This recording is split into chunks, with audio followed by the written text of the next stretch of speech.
শিক্ষা সংক্রান্ত গুরুত্বপূর্ণ আপডেট পেতে অবশ্যই চ্যানেলটিকে সাবস্ক্রাইব করুন। পাশে থাকা বেল আইকনটিতে অবশ্যই ক্লিক করুন। নমস্কার বন্ধু, আপনারা নিশ্চয়ই সকলেই অবগত হয়ে গেছেন যে আগামীকাল সর্বোচ্চ আদালতের 11 নম্বর বেঞ্চে স্পেশাল বেঞ্চ মারফত মাননীয় বিচারপতি সঞ্জয় কারোল এবং মাননীয় বিচারপতি পি.কে. মিশ্রের বেঞ্চে আমাদের বহু প্রতীক্ষিত যে ডিএ মামলার রায় সকাল 10:30টায় প্রকাশ পেতে চলেছে। আমরা এই 8:30টার সময় আমরা তা জানতে পারলাম।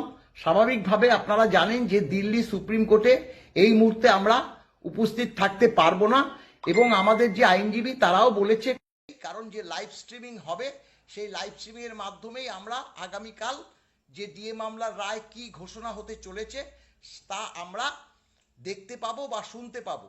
তাই আমরা আমাদের বহু প্রতীক্ষিত যে ডিএ মামলার রায় আগামীকালই কি হতে চলেছে তা আপনারা সকলেই জানতে পারবেন। এইটুকুই বার্তা আপনাদের কাছে বলার ছিল, তাই বলে দিলাম। নমস্কার।